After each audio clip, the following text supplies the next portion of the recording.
just about a minute, which is looks like we had perfect timing to get things started, and then hopefully Gannon's going to be in here also, hopefully to be my backup in case things short circuit as Twitter Spaces loves to do. But I've been noticing it's been a little bit better lately. Cool. Oh, we got the bullish brand in here.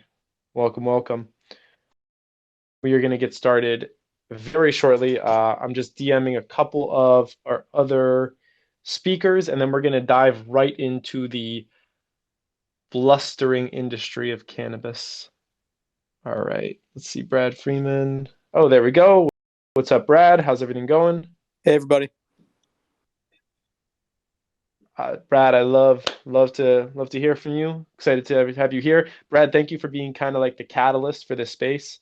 Your passion for the cannabis industry and the way you spoke about it last week really inspired me to pursue this space. And now we have so much industry, so much interest. We're gonna have a cannabis space this week, and then we're also gonna have one next week. Um, so thank you for that.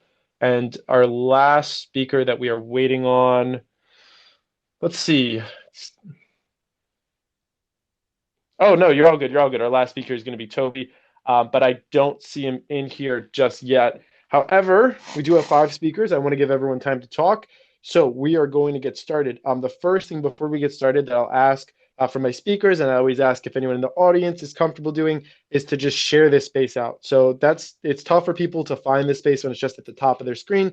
However, if you go, there's a little share button on Spaces. When you pull up Spaces, it lets you just share via tweet. You can throw in that tweet and say, hey, I'm talking about cannabis or MJ or whatever you'd like.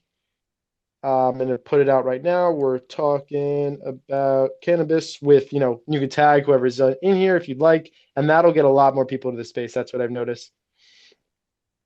And so let's just get those out real quick. I'm just going to tag all my wonderful speakers, who I'm very grateful that they are taking some time out of their evening to come and hang out and really, teach us a lot, because this is an industry which I've looked into, but honestly, I'm not the most familiar with. So some of these people are just real experts, and it's fantastic to hear from them. So I'm almost done sending this out, and then I'm gonna stop yapping, and I'll bring up the real deals. Okay. All right. One, two, and three. And mine is out, tweeted, and we have good over 50 people. Never like to start with less than 50 people. So I think we're ready to get into it. So first, I would just like to thank everyone for being here. We're going to chat. This is StockCenter. As you know, my name is Gav Blacksburg. I am the host. If you want to check out my personal, it's at Gav Blacksburg, but I run the Wolf Financial account. In addition to a lot of other things for Wolf Financial, we're going to get right into it. So a couple new faces on this space, a couple of ones that have been here a bunch of times. So Toby's on now. So Dylan, you give some really nice intros to some of these spaces and to the industries. And honestly, dude, I just love hearing from you. So Dylan, if you could kick us off, maybe give us, I'm going to come back around to you, but maybe give us like a 3-4 minute into just the high level of the cannabis industry. I know you had some data you want to share with us. I'd love to have you kick things Yeah, off. absolutely. Gav, I always appreciate you having me on here, man. So, like I said, you like having me on here, but I like being here. So I think that this is such a fantastic opportunity. These whatever you want to call these speaks. I don't know. You know what I'm trying to say. But so with cannabis industry, right? So this is going to be an industry that I was really focused on due to my investment style. I do think that I'd be considered myself a little bit more risk on, and I try to find secular growth trends, and I try to pick the companies that I think are going to perform the best in those secular growth trends, such as fintech, cannabis is going to be a secular growth trend, and then many others, right? And I think my familiarity with this industry is that due to the legalization efforts that we see, I mean, I think there was like 8 states that had friendly legislation in this past 2020 election. Completely aside from the main point of the 2020 election, there was a lot of things on ballots that people voted very much so in favor. So there was a lot of advancements from a legality perspective. So it's not just going to be medicinal, but now it's from a legality perspective. And it's expected, the market as a whole is expected to grow at a 14% compound annual growth rate until 2028. And I actually just shared that on my Twitter so you guys can see that, which is pretty significant, right? Because when you see a lot of these secular growth trends, anything over 10% is a growing industry. And when you see 14%, and I almost think that that's going to be conservative to a perspective, because that's not accounting for all the legal or the legislation that's going to be friendly. And now, especially with the current administration that we're in, if you guys really think about this, this is presenting a massive opportunity. With the administration that we currently have running America, this is going to be a very cannabis friendly legislation. So this has investors. I think there's always going to be opportunity in any sort of a political climate, and I think that cannabis is going to be one of them. And you can't help but ask yourself, if there's federal legalization, how much is that number going to increase by? And then on top of that too, what are some of the key players that are out there?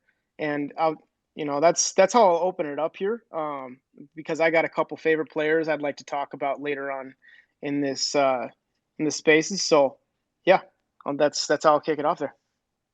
Perfect intro, perfect introduction. I hope that the sound quality is working for everyone. Real quick, I just want to let everyone know just off the bat, because I think we have over 100 people in here. Yeah, my spaces often have technical difficulties. I have a meeting with Twitter on Thursday about this to chat with them. However, major props to Gannon. He's inside of here. So at Gannon Breslin, make sure that you're following him, just in case anything happens. I'm just going to bring him up as a speaker right now to hang out with us. If something goes wrong with my space, Gannon has the ability to create spaces. He will create a space. We'll go to his space. Gannon, is there anything you wanted to say? No, that was a great introduction. Stoked being here. Thank you, guys. Fantastic. Awesome. Glad to have you here. Okay, so our next guest is someone who actually hasn't been on a stage with me before, but I would love to throw it over to him because it sounds like he does a lot of writing about cannabis. And just mentioned that there's some key players in this area. So Zach, it's an honor to have you here, and I'd love to hear from you your thoughts, maybe high level in the cannabis industry, and if there are any specific names that you focus on or write about Yeah, often. for sure. Thanks for having me. First time Twitter Spaces user, long time pothead. I've been in cannabis media for at least 5 years formally, but I've been in journalism, writing, and editing for like a decade in New York now. And currently, I'm managing editor over at Bullish. What up, Bullish Gang? Which is a creator and talent agency, a digital publishing studio, as well as an ad production hub focused on the next generation of investing and finance. And I host a show for them right now called Cash Only, which is kind of about underground and extra legal markets and what happens when they transition into either decriminalize or legalize in regulated markets such as the cannabis industry or aspects of sex work or the psychedelics reform we're seeing across the country kind of concurrently with this massive and ongoing cannabis policy reform boom. In particular, last week at Bullish, we did a whole Weed Week package in honor of the one and only holidays 420. And I actually had Tommy Chong on Cash Only to talk about the future of cannabis post federal reform, as well as some major moves from the culture side of the industry. And in particular, kind of like the Mount Rushmore of weed, as some people refer to it, and how people like Cheech and Chong, Snoop, and other major players are going to change the game in a major way. And we're seeing that with Jay-Z's Monogram SPAC, as well as other things like the official Cheech and Chong dispensary that's opening right now as we speak. So I'm blabbing now. I'm going to pass the mic to someone else, but it's great to be here, y'all. Perfect. Thank you, Zach. And we'll definitely, keep moving. I appreciate my speakers taking, a time to speak for themselves and also letting the others. So thank you so much, Zach. And if anybody is unfamiliar, I would recommend that you go check out Bullish for sure. Bullish has, worked with me in the past. They were helpful with Market Madness for those who are familiar. You can go check them out. It's at Bullish Studio. That's one word. So at Bullish Studio. And I just really like the stuff that they're doing. So thank you, Zach. All right. Back to it. We got a couple more people who, again, have not been on my spaces before. So an honor to have them. Betting Bruiser, I would love to throw it over to you. Maybe you could give us, I know that you're heavily involved from a work perspective in the cannabis industry. Maybe you could give us a little bit of background to that, what got you into the cannabis industry, what your work is like in it, and what areas of it you focus on. How's it going?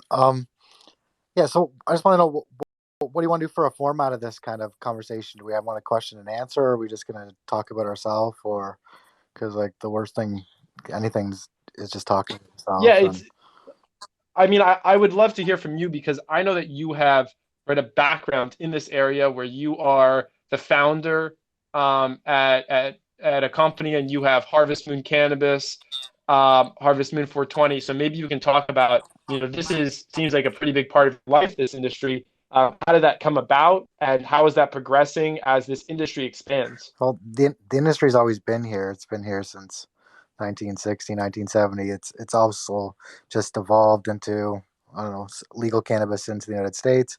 It's already happened in Canada and a couple other countries across the world.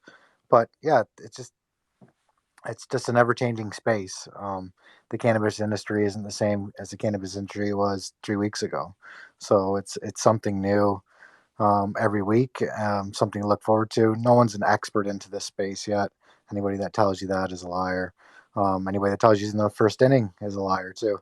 But yeah, there's a lot of charlatans in the cannabis industry, and over the last like 6 years since cannabis has came legal, um, a lot of people have looked at it as an opportunity to get rich, and that's where we are at the space right now. It's still like um, a gold rush essentially. But yeah, that's where the state of cannabis at, and somebody else can introduce themselves and let's move the conversation forward.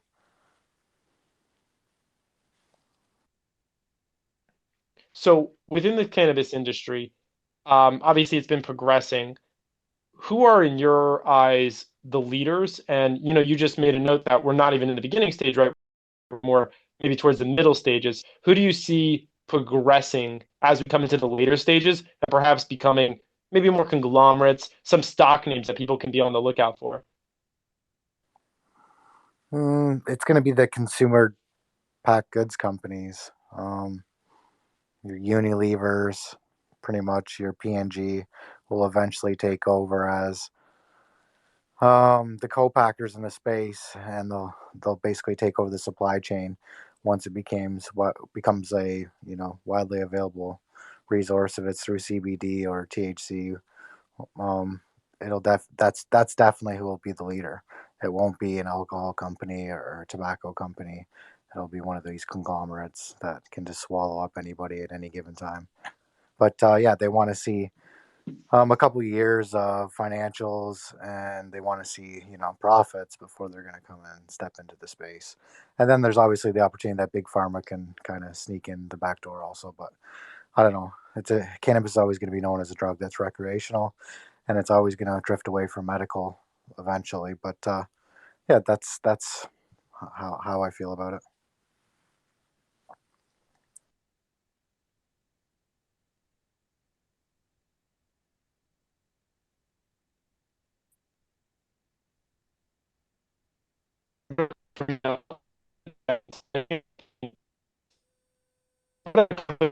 BTI, British American Tobacco, they're now saying we're going to industry, we're going to take a step. You don't think those companies are going to be able to make that transition? You were kind of breaking up there. You don't. You said you don't think the big companies like. Sorry, you're Yeah, breaking up. Gav, to build on top of that, you sounded like a robot there for probably the first half of what you said.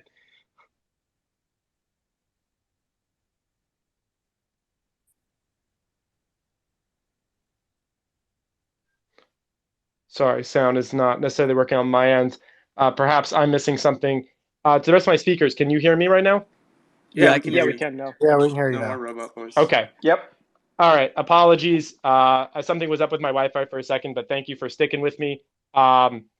So I just wanted to ask that maybe one more time. I'm not sure if it was heard before, but I asked the betting bruiser just about a company like BTI or one of those bigger tobacco companies that want to now transition into the cannabis space.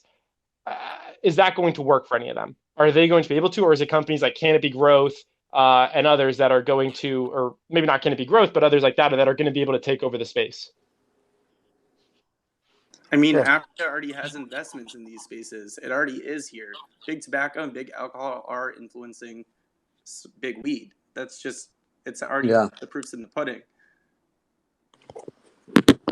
Got it. Got it. Okay. Appreciate that insight. So switching over a little bit, We also have Mayor Toby. Toby's in here. Toby, you're pretty involved in this cannabis industry as well. What has been your process of research and just your involvement? What got you into the cannabis industry and where do you see it going? Hey Wolf, good to meet you. So for my background, I actually work on Wall Street.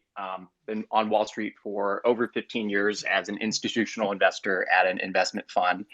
And I first kind of got involved in this space just kind of through meetings with management teams. So I was, when MedMen did their roadshow, I met Adam Bierman at MedMen and kind of quickly decided that was not a company to invest in. And then I met Boris Jordan, who runs Cureleaf, which is the largest cannabis company in the world by revenue, about a couple years ago, and just kind of like liked his strategy. And at the time, these companies were going public, but they're not on the major exchanges. They're on the Canadian exchanges and OTC. But obviously, like the last couple of years, the industry's really evolved. They've grown a lot, grown a ton. So my background is more, my process is actually, it's actually highly management driven. I mean, because I work on Wall Street, I get pretty good access to management teams. So there's just tons of conferences, they're all virtual now. So it's easy to hop on and talk to the, CEO or the CFO or whatever. And, I got to say that within, my 15 years of investing experience, like I've done, high growth consumer. At this point, I really believe this is actually like the best investment opportunity I've seen in like at least a decade, if not more. So my process is very fundamental driven. I'm not a technical analyst at all, although I do appreciate when people kind of post charts and stuff like that on Twitter. And I'm just very bullish on the space. I think that a lot of these companies, the top US companies, I think have built pretty strong competitive moats. If you listen to the management teams of a lot of them, like the money's going to be made in the US and you're going to want to invest in the US names. So yeah, just pretty bullish on the space. And so, I try to come at it with a little bit more of an institutional angle. I know many of the portfolio managers that are trying to buy these stocks right now. Some cannot due to compliance reasons. And I know a lot of the portfolio managers that currently own the stocks. So I have pretty good access on that from that side. Can you talk a little bit more about what are your conversations like with some of these portfolio managers? What information are you trying to find out? Like what makes you confident in a specific stock in this type of industry? What's the metrics that you're searching for? I mean, at a high level, it's just the industry, it's the industry size, right? And so what's really bullish is like cannabis is an emerging market, like legal cannabis is an emerging market, right? It's like $20 billion, did $20 billion of revenue last year. Estimates are all over the place, but people think, I think I saw today, like, they're projecting $20 billion to $30 billion of growth by 2025. But like a lot of people think that's severely underestimated. So the great thing is that, I've invested in a lot of secular growth stocks before.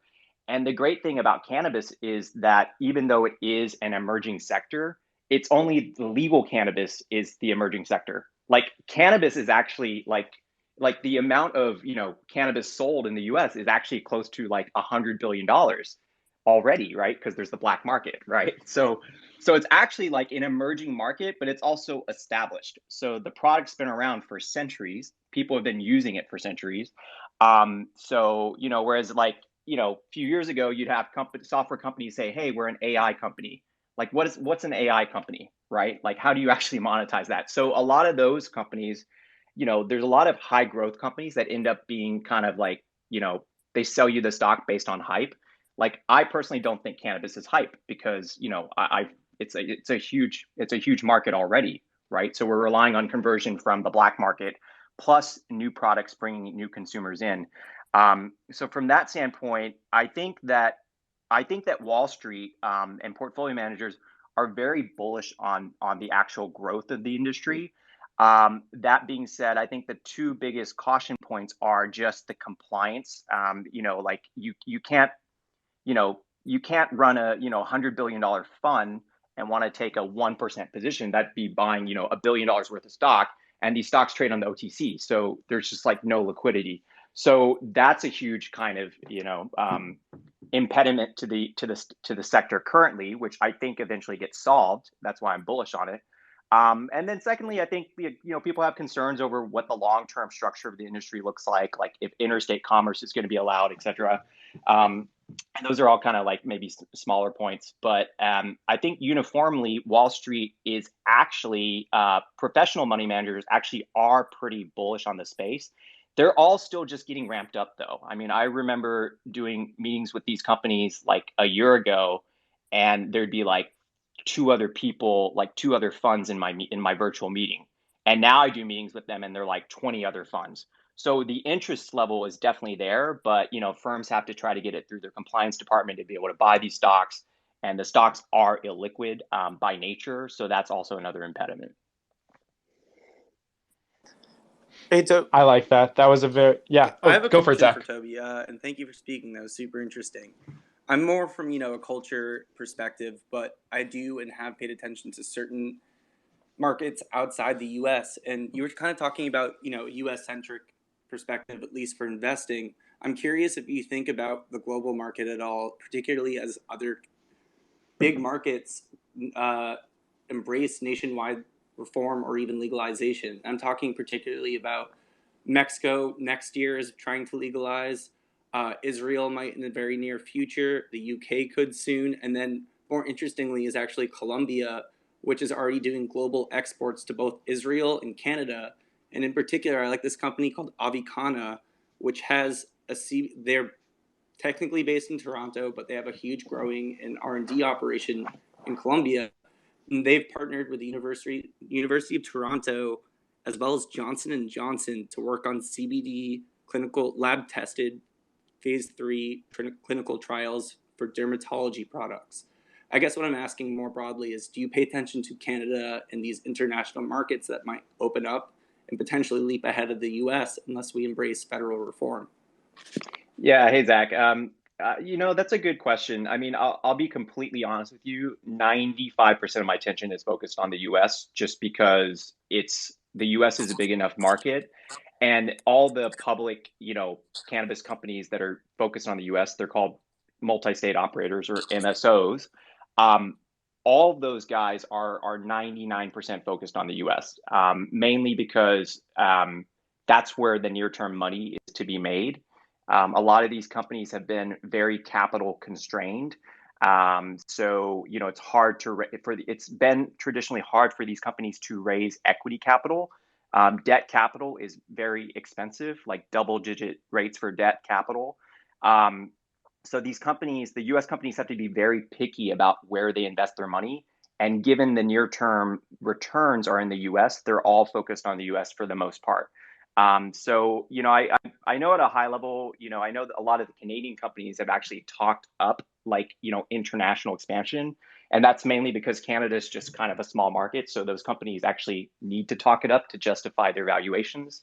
I think the US companies, the biggest ones, like Curaleaf is the largest company in the US, and they're probably the most focused internationally. They made a small acquisition in Europe a month ago or so.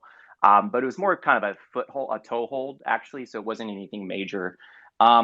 So I don't know. It's a really good question because there obviously will be a global cannabis market, but I'm just not sure about kind of the whole import-export thing, because I think part of the reason that I know, for example, a lot of the states that are legalizing, they want to keep, they want to have all the production done in the state. Obviously, that's one of my biggest criticisms of the U.S. industry and MSOs. I wish imports, exports, and licensed interstate transports is the term. That's if they embrace that, it could dramatically change the playing field in the legal U.S. cannabis market. But anyway, go on. I'm in agreement. Yeah, no, I mean, and it makes complete sense that you should grow cannabis in the states that are best with climates and supply chains that are best suited for that. But currently, because it is federally legal and it cannot cross state lines, it has to be done on a state by state basis. But the other big, huge reason it's got to be done on a state by state basis is because the tax revenue and job creation that goes along with each state legalizing. That's a huge reason why states are legalizing. So it doesn't help, It doesn't help any state's tax revenue or jobs number to have, uh, cannabis imported from another state. And so that's honestly my knowledge level on the global cannabis market is actually pretty slim because I really am focused on the U.S. But I would imagine countries would also get a little bit territorial about it as well, right? Or there could always be like import taxes, etc. I'm not sure how that works out, but I do think that there will be some global cannabis leaders, but it's so far in the future. I know that the Canadian companies have been talking that up again because Canada is a small market and they kind of need to have that be a near-term catalyst for them. So real Thanks, quick, man. I just have a couple other speakers. Yeah, appreciate you coming in there, Zach. To my speakers, I do like when y'all come in with questions. I feel like it makes the conversation really rich. So thank you for coming in. And if anyone ever has a question or anyone wants to do that, be rich. So thank you for coming in. And if anyone ever has a question or anyone wants to do that, feel free to. Right now, I do want to go to. We have two more speakers who haven't had a chance to speak.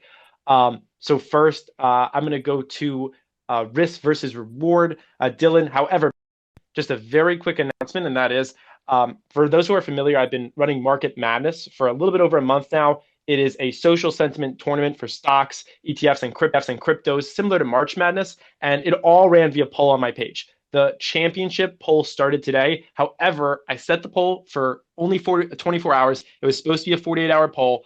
I just, as I'm talking right now, just retweeted or just resent out the poll. I'm deleting the other poll. So for those, I know a lot of people, there's a $10,000 prize on the line. There's a whole bunch of stuff going on there. Please, if you can go, you can check it out on my page. I'm going to make it my pinned tweet right now, and you can go ahead and vote in that. That would be awesome.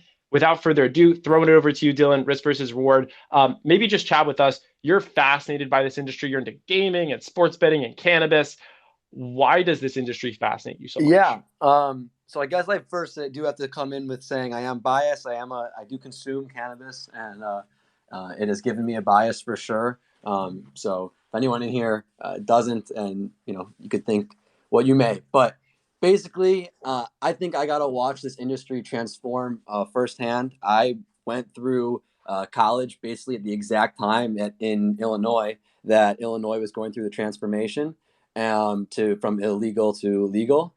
And I basically got to witness, without getting just into exact details, go from you don't really know what you're getting to products being pristine, being very specific, from people saying things like, weed is weed, I'm going to smoke whatever, to actually understanding that there's a very big difference depending on what you're smoking, and it affects people obviously differently as well.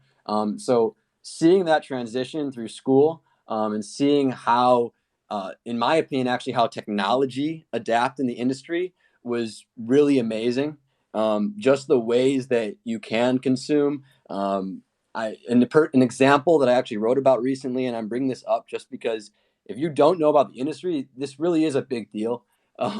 There is a product called a Puffco Peak that allows you basically to take dabs, which I don't need to get into the exact detail, but without a blowtorch, which if you want to think about the stigma of using a blowtorch versus using your phone now to pick a temperature, that is a drastic change.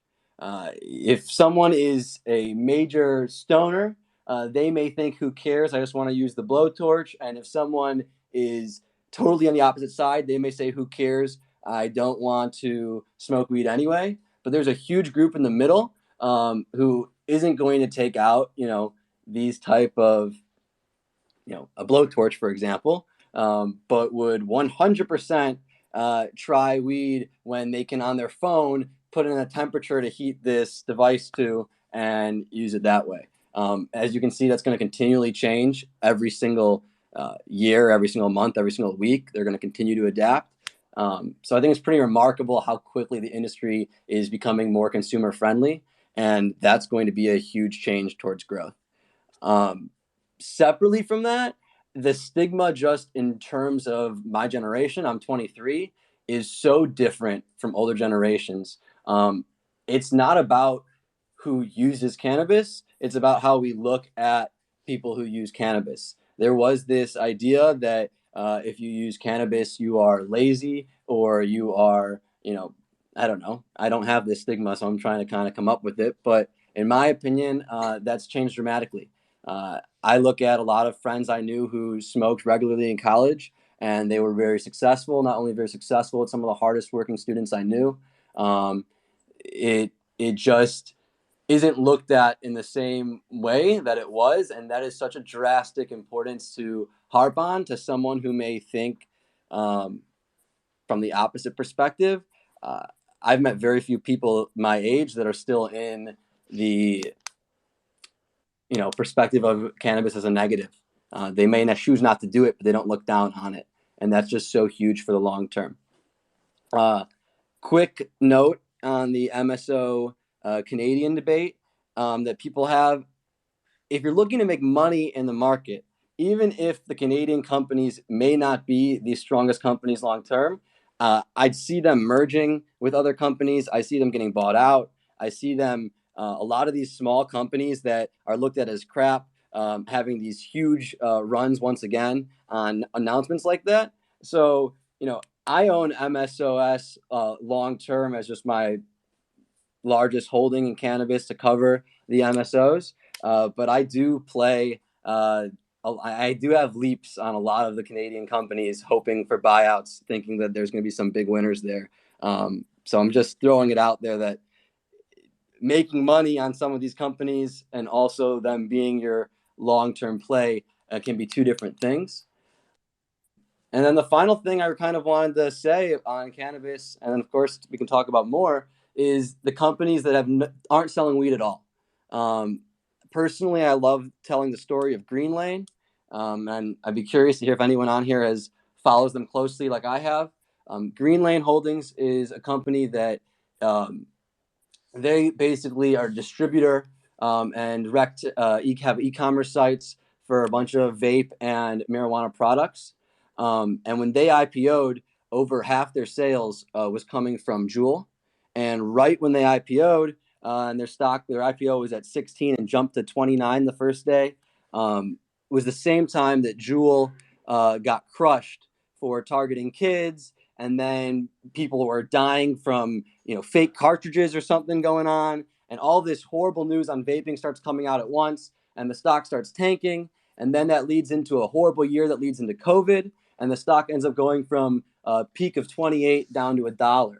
At $1, their market cap had gone from a couple $100 million to I think about 30 million, maybe even less. And their net income, which obviously took a major hit, it didn't take the hit you'd expect directly from their sales because their margins increased, not selling as much Juul products. So I started buying a lot then when I saw that their margins were going up so much that Juul was no longer over half their sales. It became 10% of their sales. And I thought that's just a really interesting company. So I kept digging deeper. It's now at about 480, and they just merged with Kushco. I don't know as much about Kushco. It's one of their main competitors. But I think it's a really interesting way to take advantage of the space in a risk reward sense, because these companies are going to benefit from what I started this with, from selling all the new technology, selling all the new products, selling from an e-commerce perspective, and from brick and mortar. They've actually expanded internationally as well. So I think it's a really interesting way to also play the industry and not be directly in the need of legalizing tomorrow federally, and also not need to be and also just grow based off of consumption, not be based off of how supply and demand of the total. I'm sorry, I'm jumbling my words, but I'm just trying to say that it's a way to take advantage without being directly correlated to selling marijuana. Another company like that is Akerna, that takes advantage of software as a service for the industry. Absolutely, a number of different areas around it. Zach, did you have something you wanted to say? Yeah, just that I also have Green Lane Holdings. I just have like $100 in them. I've lost about 90 on it, and it still has an F rating. And I am optimistic and still just keeping it because Kushco that you're talking about, I believe they used to be called Kush Bottles. They're the biggest ancillary company in the game, or at least they were in Colorado for a long time. So I see your point. Like ancillary investments are a fun, I don't know, a fun little thing to have in your back pocket as well. Yeah, I mean, and especially as they grow right now. I mean, especially when Greenland went from $1 to $5, it gets harder, right? But like at our different perspectives, as you're saying, you threw 100 and you're down a little, and I was, gobbling it up at $1, and I feel like it's this great investment, and of course, it's a perception issue based off of you know getting in there early. But yeah, I think it's growing fast, and actually, to Gavi's point, he brought it up that I was in online gambling and gaming. I would be a fool to not bring up the fact that marijuana is the greatest complement to all these emerging industries. I mean, the greatest part right now about my three themes I write about on Twitter is that they go together. I lived in a frat house. At the same time, you'd be in a room with 10 people, marijuana, online gambling, video games. All at once, two TVs. That's what everybody was doing. And they're still doing today. You can even add sex work to that. Porn and weed goes hand in hand, and those are similarly taboo industries that are getting either decriminalized or reformed or more mainstream, as you see with the OnlyFans. Mm-hmm. Yeah, all these things are perfect for synergy. Yeah, I mean, video gamers. I mean, it's like it's correlated beyond belief. I got asked, where do you guys research your stocks? Green Lane, Kush Bottles, Avican. Got to be like the worst stonks ever. So totally. You got it's two different questions, right?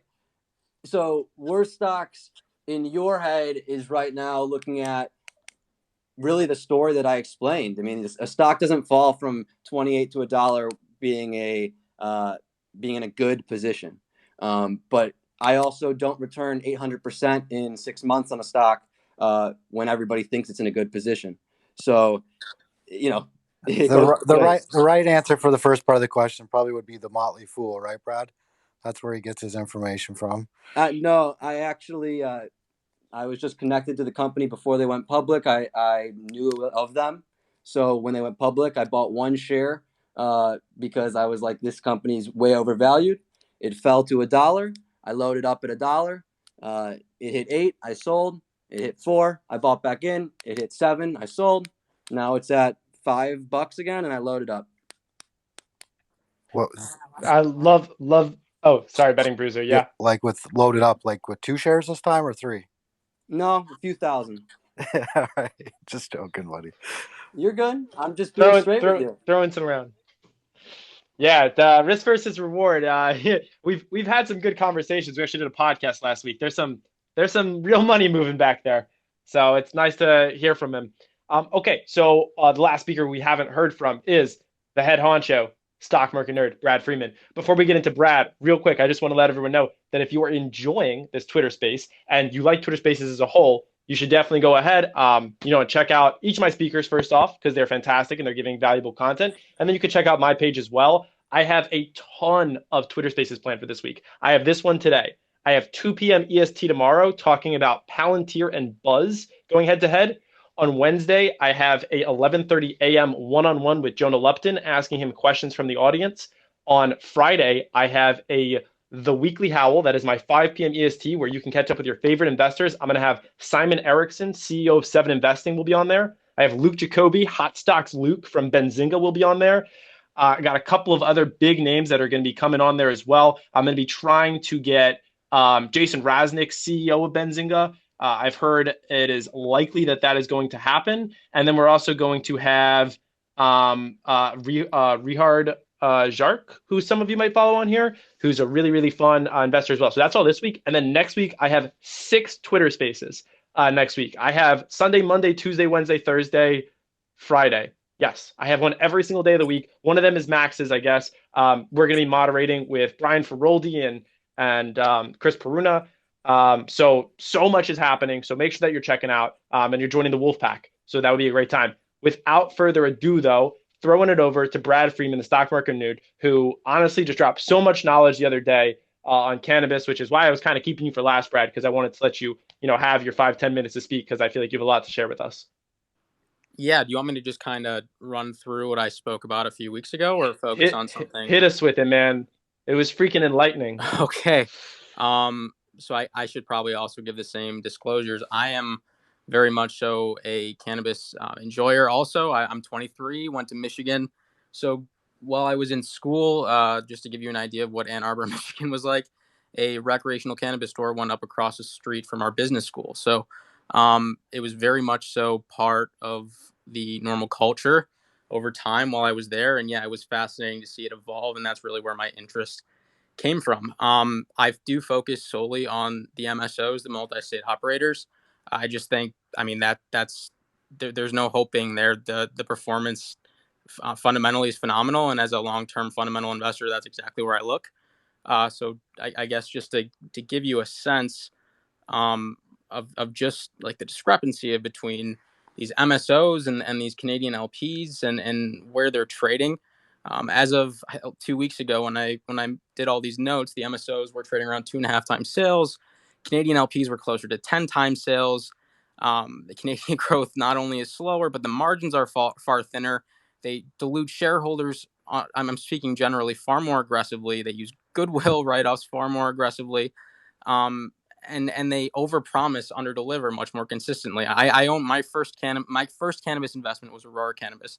I wrote it down 90%. I'm sure there will be a moment in time when it pops again, but I just really I really look at I juxtapose the Canadian market and what they're trading at and the performance that they are showcasing for investors, and then look at the states and the risk of owning over-the-counter stocks that aren't super liquid is more than palatable for me.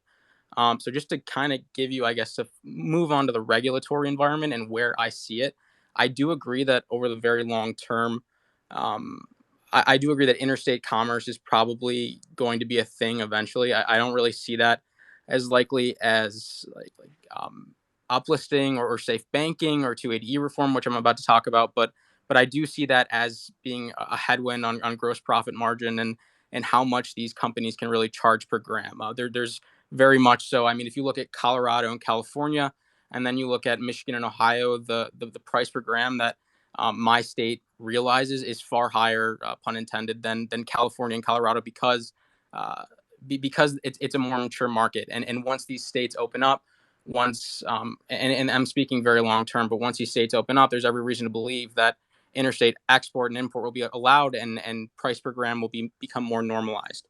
But with that being said, even though there's that's a headwind on gross profit, I still really feel like the margin risk is definitely to the upside. And that's because of safe banking and 280E reform. So what safe banking means is people were talking about this before, but the cost of capital for these companies right now is like Carnival Cruise at the peak of the COVID-19 pandemic. They're paying upwards of 15% on the debt that they're raising. It's absurd because they are listed in Toronto, not in the New York Stock Exchange. So what safe banking would mean, what is it would kind of open the door for the possibility of uplisting, and being listed on the New York Stock Exchange would immediately lower their cost of capital. We kind of got the first sense of what the demand would look like when Green Thumb, which is one of the three MSOs I own, along with Cresco and Air, they did this $100 million U.S. cannabis IPO.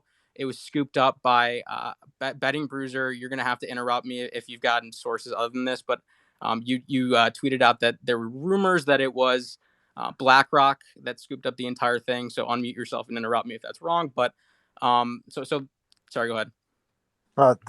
They invested a small piece, then take the whole thing. All right. Well, thank you for that correction. But it was oversubscribed. Demand was abundant, just to give you an idea of what the appetite is going to be.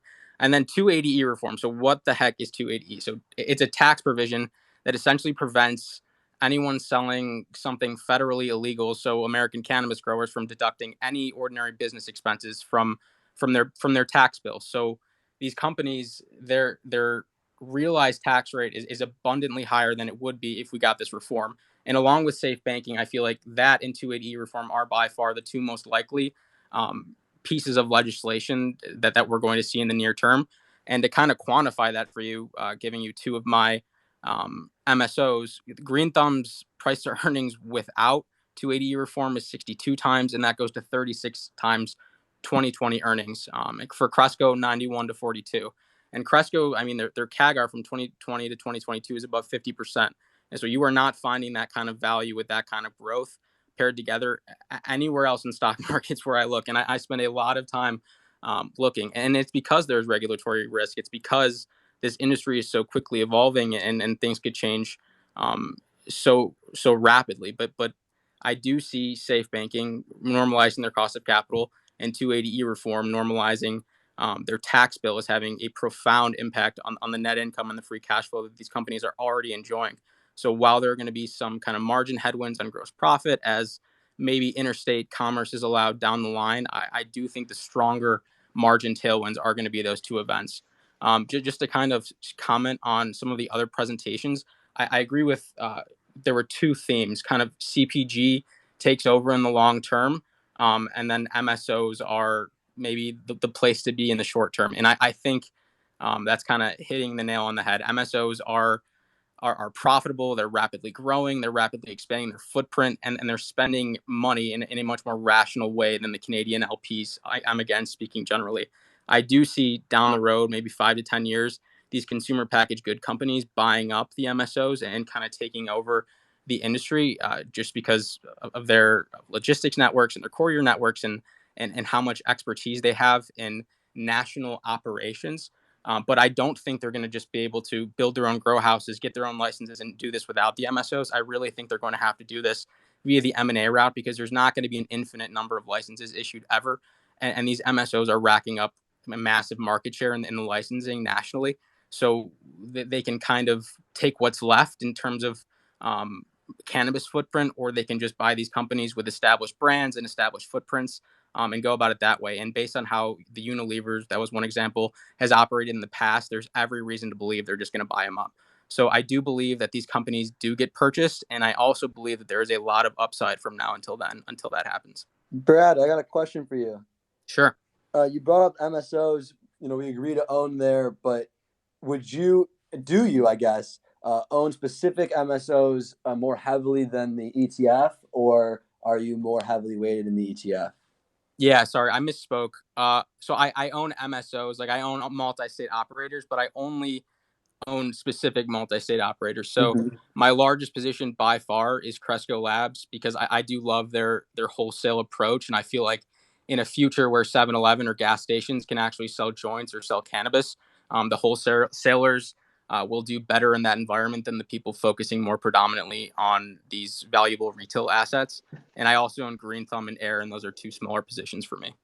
And do you think that you do not own MSOS in general because you just think that there might be lower companies there weighing it down in a negative way? Or is there a specific reason you wouldn't buy the ETF in general over? Sure. I mean, I would probably not lose any sleep if I subbed out any of the three and put in MSOS. I mean, I love Curaleaf. I love Trulieve. Verano's a phenomenal company. There's so many great MSOs to own. There's so many great options. Yeah. I just think these three I love and a lot more I like. And I'm confident in my ability just based on how much time I spend in the space that I kind of dabble in the space personally, that I can go about this in more of a stock picking way than just picking the basket.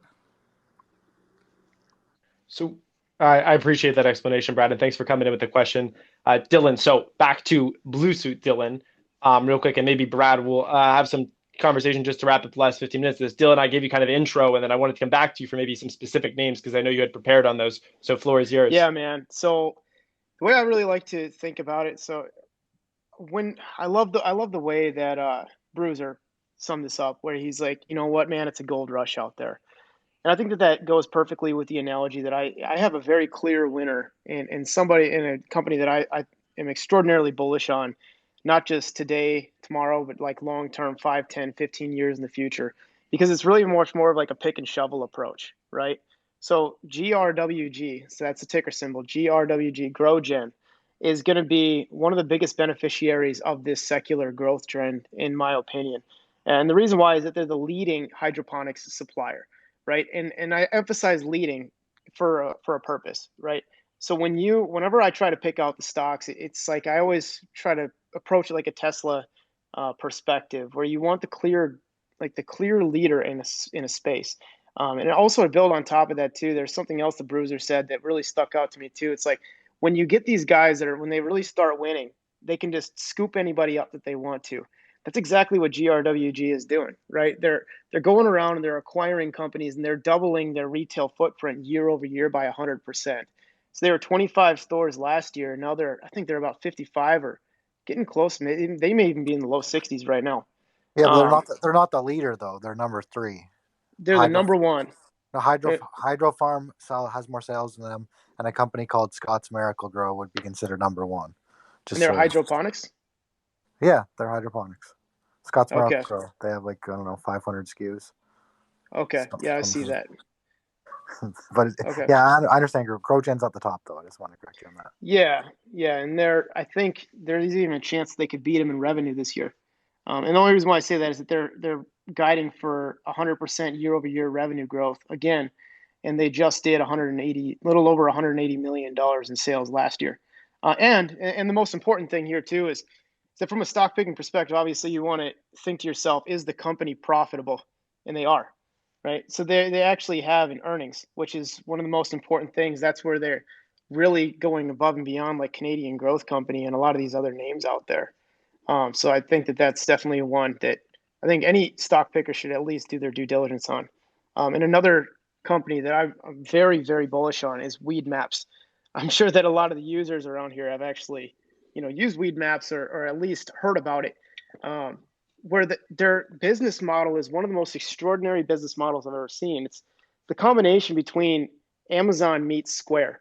What I mean by that specifically is like what they do is they actually facilitate a lot of the transactions. Now they don't actually today they can't, right? But they facilitate the transactions between the distributors and the consumers. And they do that through an e-commerce perspective, right? But I don't think that they're actually gaining any sort of revenue from that transaction at the moment. And on top of that too, but they're also operating a POS, point of sale solution for a lot of these distributors, right? So they're basically integrating themselves as a middleman between the consumers. So they're giving them news, right? And they're also providing value for the distributors at the same time too. A couple rough numbers here too. They're expecting to grow at a 40% compound annual growth rate over the next 4 years.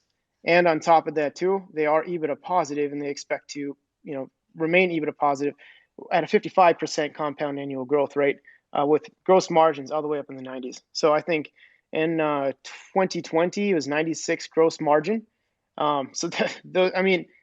Ticker symbol SSPK. They're a SPAC right now. So it's like these are two amazing companies that are going to benefit from these secular growth trends. And you almost think to yourself, like, okay, so why would Weed Maps actually be a long-term competitive winner? And that really has to do with the niche that they're in, right? So not only are they culturally accepted within the smoker community, and I'm not knocking you guys. I'm 30 now, but man, oh man, did I take advantage of it when I was in college too, right? But so it's like it's obviously a community, and that was a big reason why I like to do it. And then at the same time too, they're just, gosh, I totally lost my train of thought. I started thinking about smoking weed, right? Just forgetfulness. But yeah, those are two big stock picks that I wanted to talk about here. Throw on everyone's radars. I'm a stock picker. That's what I love doing, and yeah. Love that. I'm getting some fun comments on this one. Definitely some fun DMs. I think this was a really fun conversation. One question I had, and this was kind of earlier in the space, people were talking about like Jay-Z and Snoop Dogg and yada yada, and I have noticed a lot of celebrities coming out with their own weed products and lines and stuff like that. Is there any validity or like lead person in that space, like, or are these kind of just like e-commerce sites that are not real companies? That's my one question. And seriously, give Wolf a follow. Thank you, guys. Validity for sure. I mean, someone else can take it who can elaborate more, but there's, I mean, some of these people are I going would to love to have talk about major this for a brands. second. In the Yeah. past few months, well, first to disclose, I used to run editorial at Snoop Dogg's cannabis media company, Mary Jane, from 2017 to 2020. And a lot of these people who are very influential on the cultural side have diversified investments across cannabis space. So I don't want to talk too much about certain people I've worked with, but I recently interviewed Trixie Garcia, Jerry Garcia's daughter, who just dropped the first official Jerry Garcia, it's called Garcia Handpicked Cannabis brand, and they partnered with an MSO, Holistic Industries out of DC is the name of it, and they're doing some good stuff. And there are some people who are absolutely leading the space in terms of like cultural monoliths with diversified cannabis portfolios. What you're starting to see more and more is people like, again, Cheech and Chong's brick and mortar dispensaries are the first celebrity backed dispensaries in the game. This has not existed elsewhere. You've seen a lot of celebrities license their brand or slap their name on products. Exceptions are like Trixie Garcia or Cheech and Chong, and actually Seth Rogen's Houseplant, which is a vertically integrated company first based out of Canada and now dropped in 17 dispensaries in California, and I think is soon expanding to other legal markets. I think you'll see the people who have either vertically operated companies or MSOs lead the space because they're doing more than just a superficial slapping their name on, some pre-rolls or whatever it is. I think those will become the winners. I've seen some unexpected losers such as Whoopi Goldberg, who everyone, national treasure, but her cannabis wellness brand, I think recently shut down. Whoopi and Maya, it was called. And it was just a products line. I think that was their only investment and it didn't do great. So I think as we see federal reform, especially with banking, most of these companies can't get insurance, they can't get loans, mortgages. We were talking before about like interstate exports. We can't even get there until we pass the SAFE Act. So shout out to, I think that was First Reward who brought that up. But I think the leaders are going to be the people like Willie, Cheech and Chong, Snoop, and then Jay-Z, who have these bigger vertically integrated or MSO, or even in Jay-Z's case, a SPAC. Yeah, that's my perfect answer to that. Oh, thank you so much, Zach. And also, Zach has a freaking cool background, so y'all better go check him out and take a look at his bio and just what he's been talking about.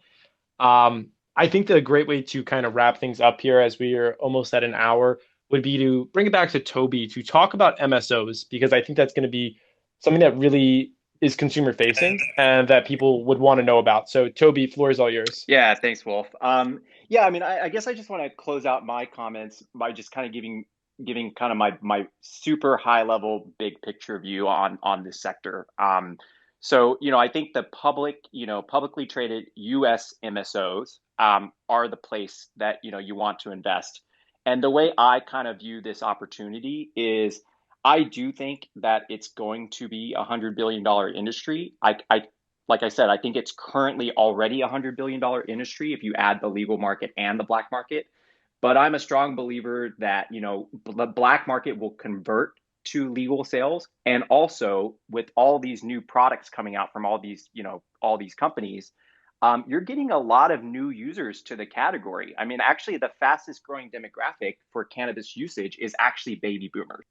Who are going into the dispensaries. They're getting tinctures, they're not getting flower to smoke, but they're getting like tinctures, they're getting, beverages, they're getting oils, edibles, things like that. So I firmly do believe it's $100 billion industry. And I think that a conservative, fundamental base case multiple on that level of revenue is a 5 times multiple. So you're talking, that this industry should be able to support, a combined market cap of $500 billion versus today, if you take all the public companies and you add them up, they're at $50 billion. So what I'm saying is that over, I don't want to put a date on it, but over the next, call it, 3 to 7 years, this industry should mature from a $50 billion, of market cap to 500 billion. So I see it as a 10x opportunity. I think you have to be in the right stocks, and I firmly believe that scale matters. The biggest players win, and I think it's like pretty much as simple as picking the biggest names. So Curaleaf, Green Thumb, Cresco, Trueleaf. I mean, those are called, we call them the big four.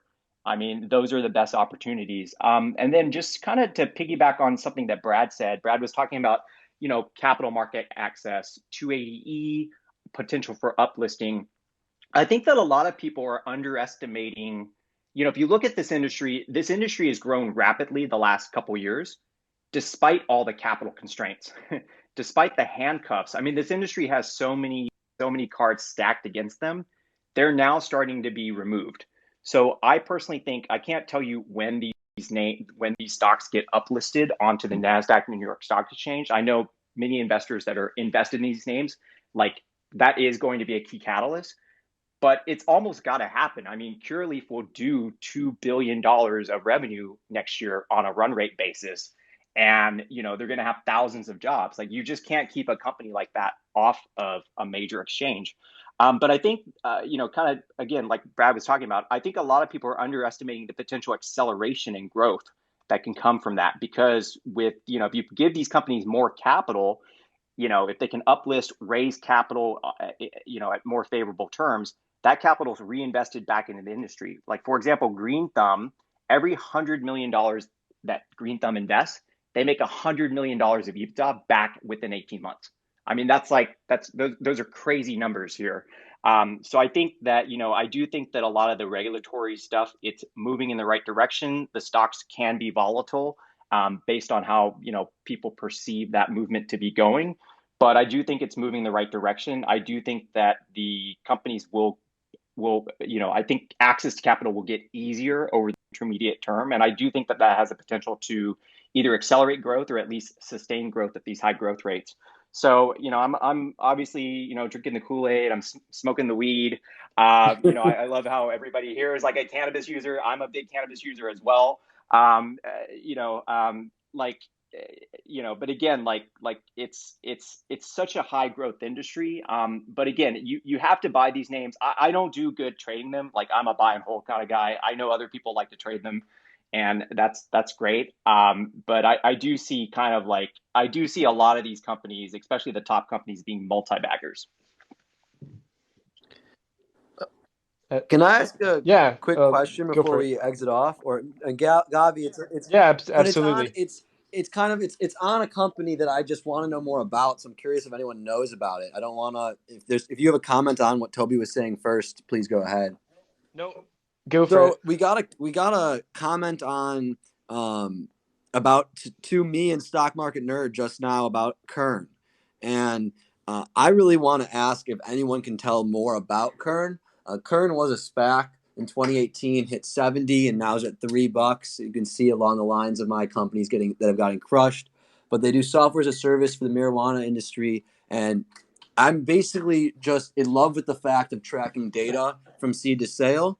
But I don't know enough about the company to invest as much as I like the idea. They've been getting crushed year over year. Does anybody know more about Kern that could speak on for it or against it? What's the ticker symbol? KERN. Their CEO people really like. Yeah, betting. Bruiser.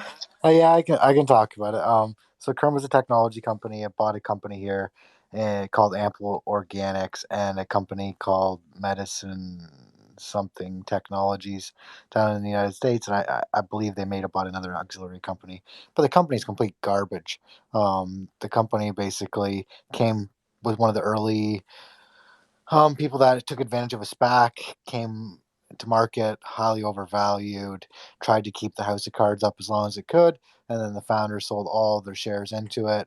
Obviously, the founders, and their kind of veteran party took off, and then this new guy came in.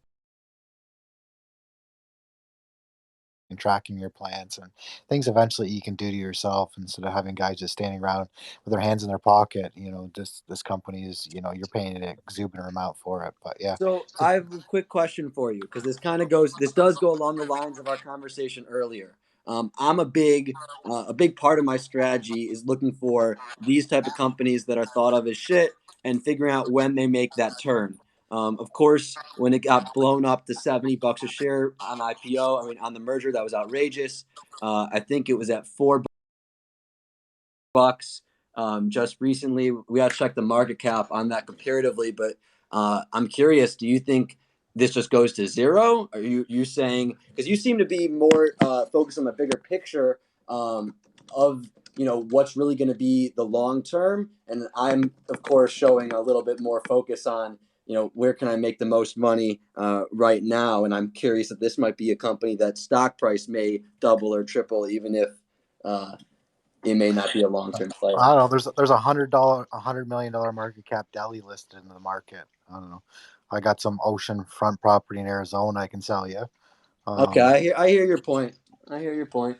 I'll tell you what, man. There's right now their current cash is going to be 14 million, and then their current debt is 10 million, which means that they have to pay that debt back within 12 months, right? And then they have long-term debt of 5.4. This basically means that they either have to do an equity offering, raise debt, or file for bankruptcy. The only thing going in their it's gonna favor happen. is that they're on the big board and they can soak up money and then they become a financial vehicle for somebody else going public, just like Sundial's doing. But somebody spoke earlier and said, well, these companies like Sundial are going to get bought out. Well, the companies like Sundial are holding like billion-dollar valuations. Are can't get bought out by lesser companies, so they're essentially a vehicle to get to the big board. Not to segue again, but you brought up something amazing, and there might be people in the crowd that need to know this. A lot of people think Sundial, they because you're right, Sundial's crap, and a lot of people are saying Sundial's going back to like its IPO price. They do not understand that the market cap at IPO is a totally different story from the day, and it is very frustrating to me seeing that on Twitter, people being misled that Sundial's just gonna go to $15 and absorb this crazy market cap that they never had. And so I'm with you there. And I want to make sure everyone understands that if somehow that happens, it's absolutely absurd. Their market cap at their IPO when they were $13 is not the same as their market cap. No, but it goes to something you said earlier, Risk Reward, there that these retail people flock to share price, and then they see Sundial at sub $1, and they're like think it's a cheap stock, but it's not overall.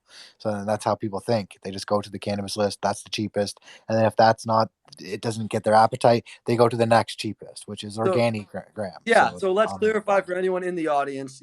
These companies have raised more money. A lot of the crappy ones have raised more money as they've gone down, and it's now their market cap, even at $1, is still over $1 billion, and that's just it's $1.5 billion company. That's like as much as GrowGen, and GrowGen's actually a good company. Exactly. So. Right. I'm going to cut in real quick and ask about a specific stock because my mom's actually on here listening, and she's a stock investor with me. So she wants to know some thoughts on SNDL and whether she should, be like she's holding a good amount and like she should be selling. Like what's the deal? So I need some advice. Run away. Yeah, like the bottom line, right? We kind of gave the different sides. Is it run away? No, the way to play it honestly is wait and buy something that ridiculously probably you'll never think will happen, like Sundial $3 calls or something, and pay next to nothing, and basically treat it like a lotto ticket. If some sort of bill gets passed, like tomorrow in the Senate, or something gets introduced, it'll rip for a day or two, and then obviously those calls will pay, tremendous returns. But I wouldn't be out there spending my kid's allowance on Sundial, but some people are, and that's the way to play it. Don't buy and hold Sundial. That's the worst way to go about it. They're just going to create further dilution, and dilution's like gravity. Eventually, you have to come down. So that's Sundial for you. Tell your mom to save her money for her grandkids or something.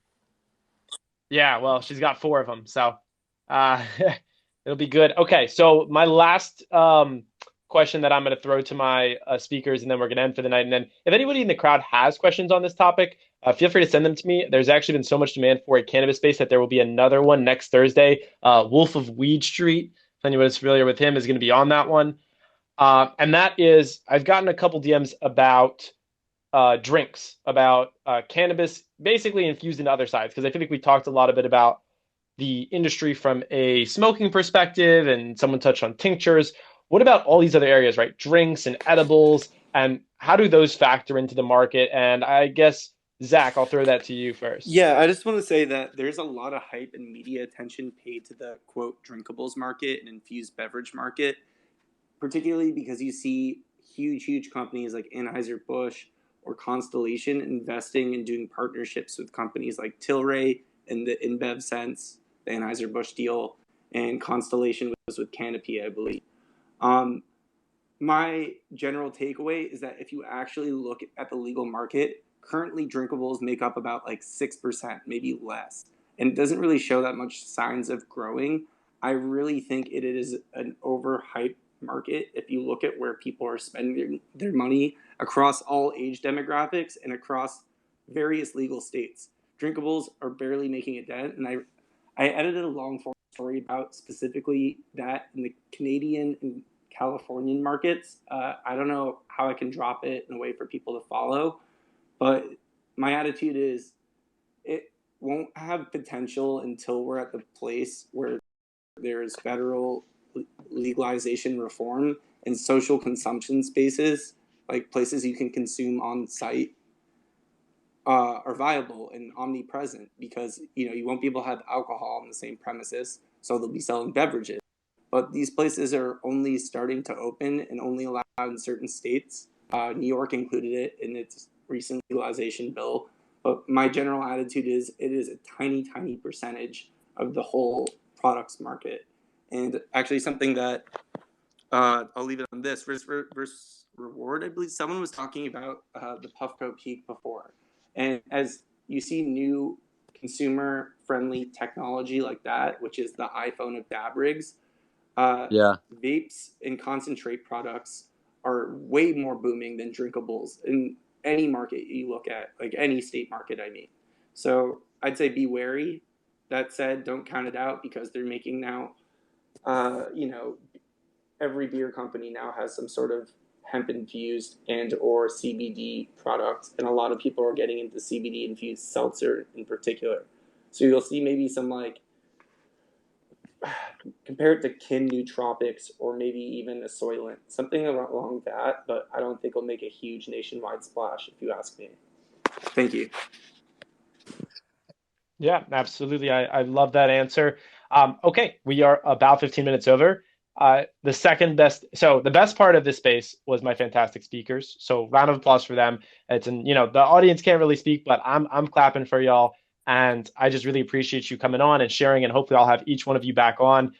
For three of you, it's a repeat. For the other three, it's a new time. So hopefully I'll have you back on again. We'll continue to collaborate and just impart value to this community. The second best part was the space didn't crash. That's pretty cool. My spaces have been crashing for a long time now, and they crash all the time. But I'm sure Twitter, I have a meeting with them on Thursday, so I'm sure they were like, we got to stop crashing his spaces. He's going to come in with some heat. I'll be giving them some feedback on some other areas. And the third best thing is